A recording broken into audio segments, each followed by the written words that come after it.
Bismillahirrahmanirrahim. Qala al-musannif rahimahullah wa nafa'ana bihi wa bi 'ulumihi fid dharain amin. Wa anhu diriwayatkan juga dari Sayyidina Abu Hurairah radhiyallahu anhu anna Rasulullah sallallahu alaihi wasallam qala Nabi sallallahu alaihi wasallam bersabda idza tawadda'a al-'abdu muslim aw qala mu'min wa basara wajhahu به كل طبيعة نظر إليها بعينه مع الماء. Kalau seorang hamba muslim, Sayyidina Abu Hurairah beliau syak muslim apa mukmin? Maka di sini ditulis dua, seorang hamba yang muslim atau mukmin. Berwudu, Allah salah wajhahu, kemudian dia membasuh wajahnya. Maka kharaja min wajhihi kullu khati'atin nadhara ilaiha bi'ainihi ma'ama. Keluarlah dari wajahnya setiap dosa yang dia lihat dengan kedua matanya. Keluarnya dosa bersamaan dengan air wudhu tersebut yang jatuh. Keluar dari dosa yang maknanya diampuni dosanya oleh Allah, barokahnya apa? Wudhu. Au ma'a akhir qatril ma', atau bersamaan dengan tetesan air yang paling akhir.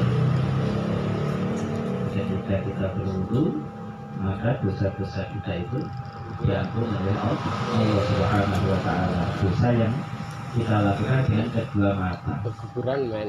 Fa'ila ghasala yadayhi, ketika dia membasuh tangannya, maka keluar juga dari tangannya setiap dosa yang dia kerjakan.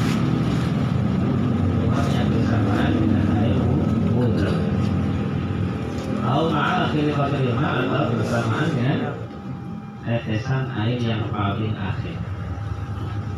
Begitu juga ketika orang itu membasuh kakinya, dosa-dosa yang dikerjakan oleh kaki juga keluar bersama air basuhan kaki atau tetesan yang paling akhir. Sehingga apa kata yang dosa nabiyan nabi, dia keluar dari dosanya bersih. Ketika wudhu selesai, maka dosa-dosanya semuanya lengkap berguguran.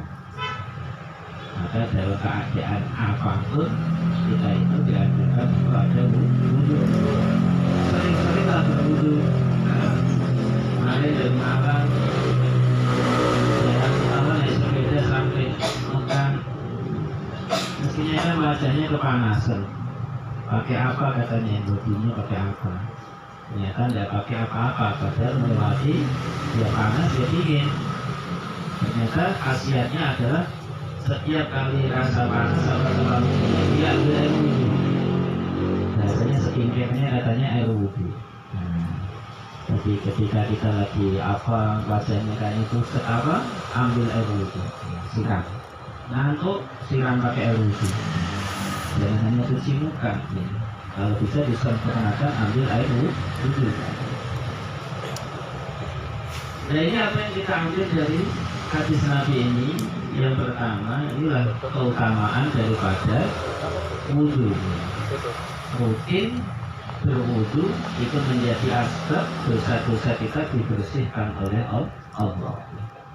Ini juga anugerah dari Allah sebetulnya. Hukuman ini, sehingga nanti di akhirat Nabi pun akan mengenali umatnya dengan sinar wajahnya yang dulu di dunia itu kasih wudhu. Minimalnya pasti 5 kali itu kita ambil air wudhu. Apalagi belum datang wudhu ada tadi nurun ala nur. Nur itu cahaya. Belum batal kok wudhu lagi, berarti dapat cahaya yang baru lagi. Maka disunahkan kita tajdidul wudhu. Walaupun belum batal, kalau datang waktunya sholat, ambil air wudhu lagi disunahkan. Namun istilahnya tajdidul wudhu. Tapi walaupun kita mendengar fadilah dari Nabi seperti ini, dosa-dosa itu selalu rontok dengan asbab kita membasuh anggota wudhu kita dengan air wudhu, terus kemudian kita dengan kemaksiatan itu tidak ada azam untuk meninggalkan, jangan maunya sendiri umpamanya jangan. Mestinya kita juga dengan kemaksiatan ada penyesalan, juga ada untuk tidak mengulang kembali. Dengan karena terampuni dengan barokahnya wudhu kita, kemudian kita semena-mena melakukan maksiat. Nah, sudah bisa diambil dari faedah dari hadis ini dua. Yang pertama, taharatul jismi minal adram. Kalau urusan badan kita itu membersihkan dua, rohaninya juga jasmani. Jadi jasmani kita sudah bersih dengan kena basuhan air wudhu, rohaninya kita juga bersih dari dosa karena berkahnya air wudhu. Jadi Imam Hanafi itu, mereka itu karena Imam Hanafi beliau itu bisa melihat dosa yang rontok bersama air wudhu, air mustakmal itu tidak bisa menjadi suci seakan-akan beliau itu masih ada kena hukum terus. Kalau kita kan air mustakmal kita kumpulkan, kalau air mustakmal ya. Jadi yang dari kita pakai wudhu atau mandi wajib, ya, kemudian kita kumpulkan kembali sehingga melebihi 2 bulan. Dipakai kan suci, boleh pakai wudhu lagi, boleh mandi lagi pakai itu boleh, karena hukumnya menjadi suci mensucikan. Kalau Imam Hanafi tidak, tetap aja namanya juga itu campur dengan dosa, masa mau dipakai lagi. Malah kalau mau orang itu sembuh dari penyakit ain, ini orang rajin banget ibadahnya, ibadahnya rutinnya, selalu nggak sholat awal, tasbih kemana-mana. Di belakangnya usia bisa-bisa buat biasa itu, ya baca Qurannya tidak ingat waktu, kelihatan mesti baca Quran. Sholatnya apa lagi? Pokoknya usianya banyak. Itu bisa jadi nanti kalau tidak diiringi dengan Masya Allah, itu orang kena penyakit ain. Kalau dari penyakit ain itu males, ada terus lagi itu baca Quran males, apa-apa males. Itu tandanya orang dari rajin males itu kena penyakit ain. Di antara obatnya itu dimandiin pakai air bekas wudhu itu. Itu nyemplung apa diguyur, itu penyakit ainnya bisa sembuh. Itu karena banyak ujian. Kayak Pak Wan itu banyak ujian.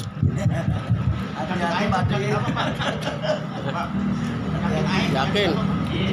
Janganku janda ya. Banyak ujian. Jangan sampai banyak yang uji. Yang uji pun nggak pakai Masya Allah. Nggak itu. Asal uji aja. Itu bisa menjadikan orang malas nanti. Ibadahnya jadi malas, dari rajin menjadi malas. Maka itu biasanya di pondok itu diguyur pakai itu ya, air mustakmal. Bukan pakai kembang, Pak. Kalau dulu kan ada kobokannya di bawah kan wudhu itu, ditampung di situ. Ya itu banyak itu air manfaat itu, obat itu.